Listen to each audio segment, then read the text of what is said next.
भैया आज मैं टाटा मोटर का भाव देख रहा था, रॉकेट बन रहा था, जियो फाइनेंस भी रॉकेट बन गया। आज मेरे मन में एक ही गाना गुनगुना रहा था, जिसका कारण भी बताऊंगा। वो गाना है, मार्केट के सफ़र में गुजर जाते हैं जो भाव, वो फिर नहीं आते, हाँ फिर नहीं आते। टाटा मोटर जी बिका 550 का, जियो फाइनेंस भी 200 का बिक गया रे। हमने इतना माल उठाया था पर उतना हम ना उठा सके जितना चाहते थे हम, ओ फिर नहीं आते, हाँ फिर नहीं आते। भाई आदमी के मन में अरमान तो बड़े होते हैं, माल उठा लेंगे। मैंने टाटा मोटर में 1.5 लाख के आसपास की पोजीशन बनाई थी, जिन दिनों बाजार 1185 से 1000 के बीच में मूव कर रहा था। 1.5 लाख शेयर की FNO में। मेरे को बहुत सारे टाटा मोटर DVR थे, सब बेच दिए थे, बड़ा प्रॉफिट बुक किया 1.5 रुपये के आसपास का। फिर टाटा मोटर में उसका फ्यूचर इन दिनों सस्ते में मिल रहा था, डिस्काउंट पे, तो भर लिया। बहुत ज़्यादा बुलिश हो गया।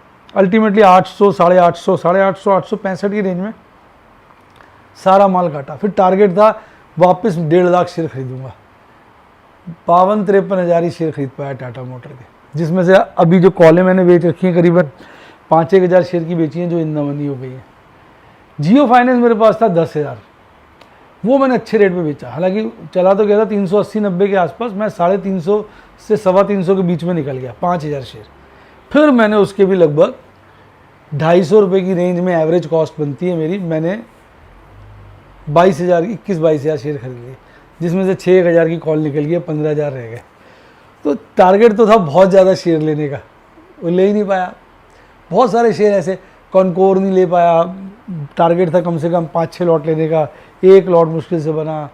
फिर HAL में ठीक ठाक हो गया, बेल नहीं उठा पाया, एक्साइड बहुत नहीं उठा पाया। अब वो भाव देखता हूँ पुराने वाले, तो बस यार वो यही गाना आता है कि कहते गुजर जाते हैं जो भाव, वो फिर नहीं आते, हाँ फिर नहीं आते। दिल तो दुखता है, कभी रोता है सनम, भाव याद करके हम भी सोचते हैं, काश उठा लेते जी भर के उस वक्त वो माल, हो फिर नहीं आते। अब ये याद करते हैं, थोड़ा दुखी भी हो जाते हैं। अब आप मुझे बताइए, आपको भाव कौन कौन से शेयरों के याद आते हैं जिनको आप उठाना चाहते थे, सस्ते रेटों पे आपके चहेते रेट आ गए थे, आपने उठाया भी होगा पर उतना नहीं उठा पाए जितना आप चाहते थे। उन शेयरों के नाम और भाव लिख डालिए कमेंट में, क्योंकि डार्लिंग मैं सारे कमेंट पढ़ता हूँ।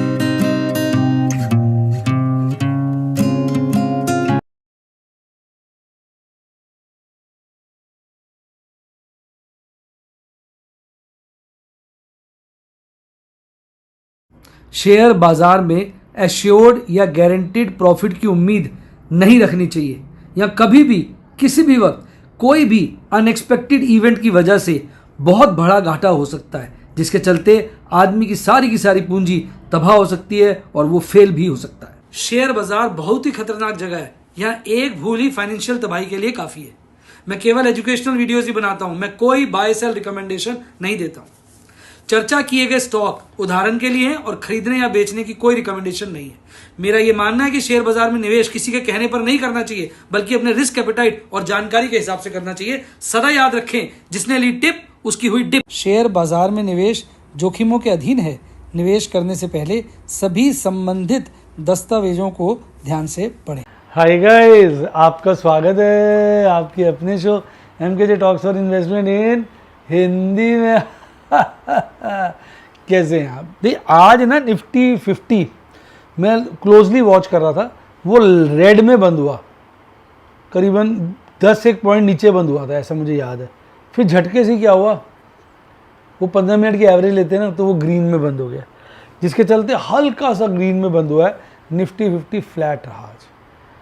बार बार कल और आज दोनों दिन देखेंगे लाल कैंडल बनी, यानी बाजार खुलता तो ऊपर है पर नीचे आ जाता है, जिस रेट खुलता है उससे नीचे बंद होता है, पर कैंडलें ऊपर बन रही हैं। चार्ट में दिखाऊंगा मैं आगे जाके आपको।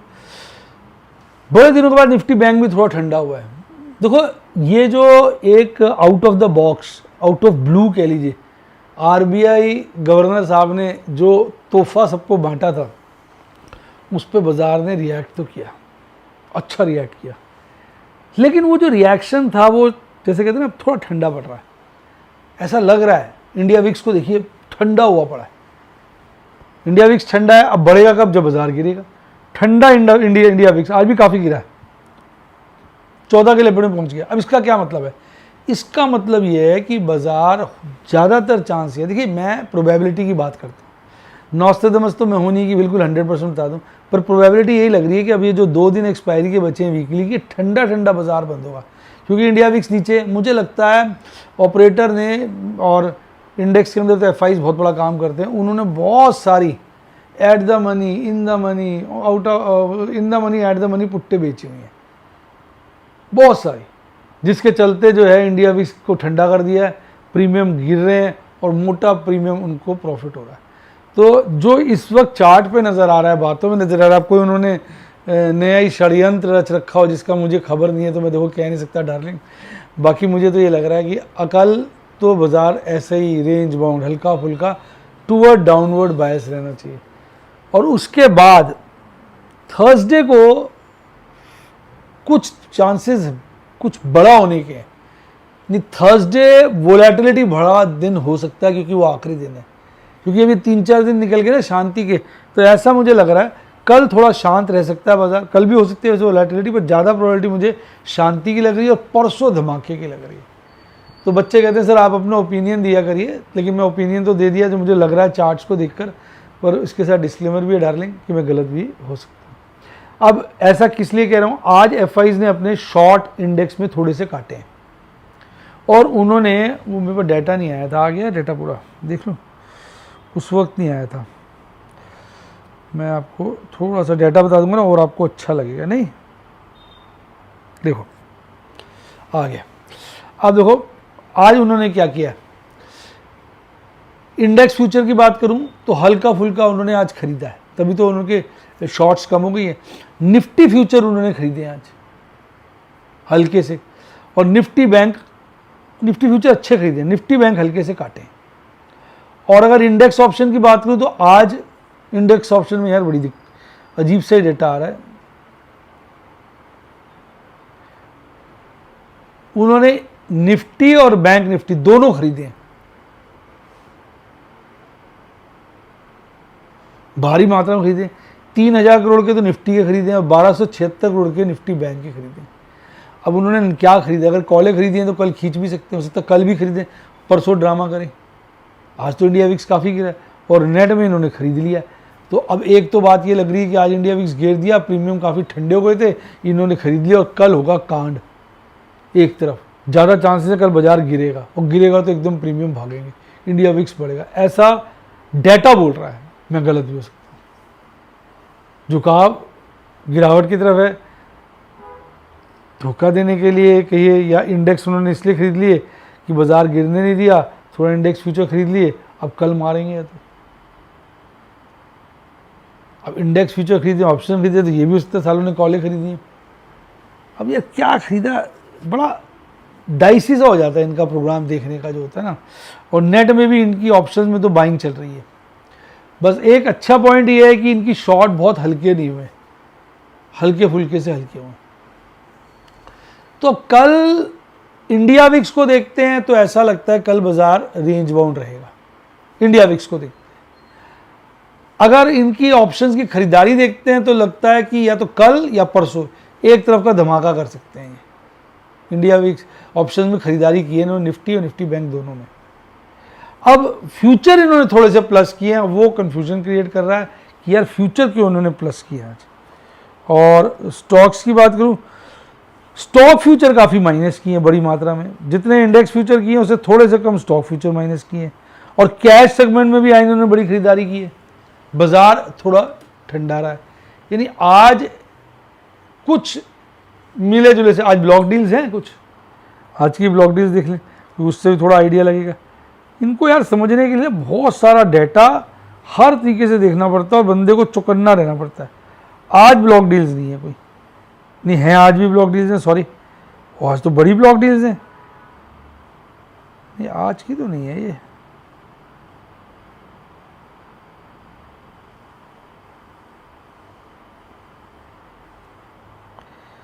नहीं आज भी हैं, 2 ब्लॉक डील्स हैं।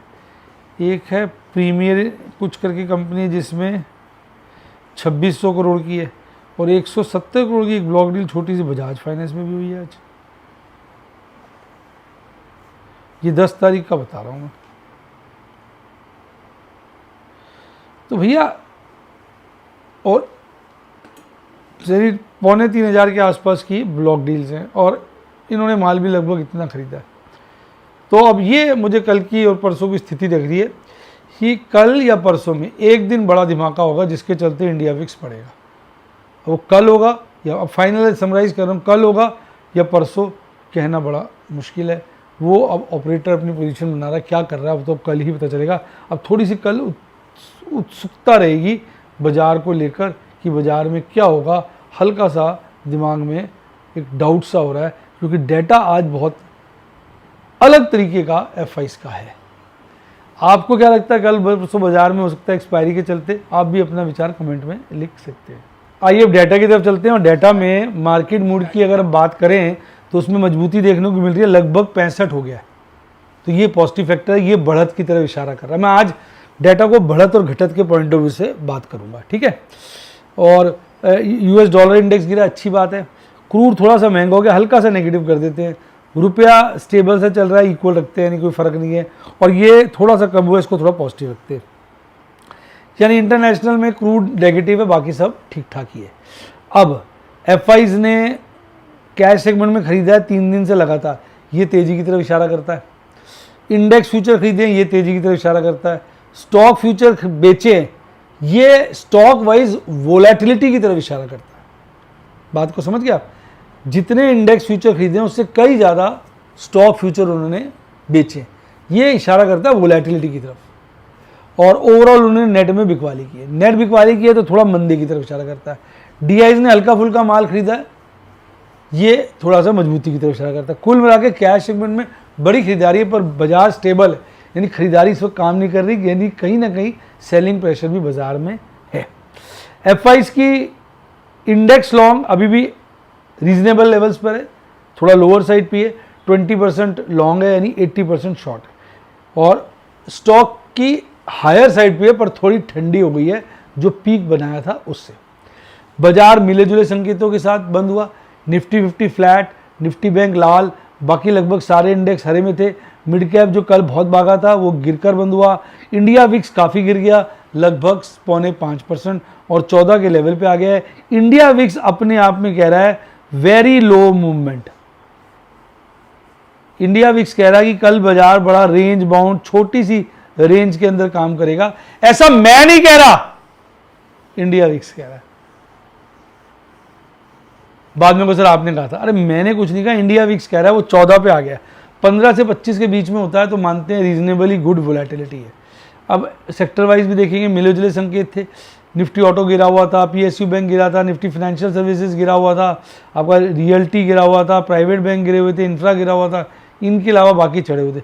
आज बाजार मिले जुले संकेतों के साथ ही बंद हुआ। अगर आप देखें अब आज भी 1463 शेयर बढ़े हुए थे, 1137 गिरे हुए थे, यानी एडवांस डिक्लाइन रेशियो अभी भी फेवरेबल है।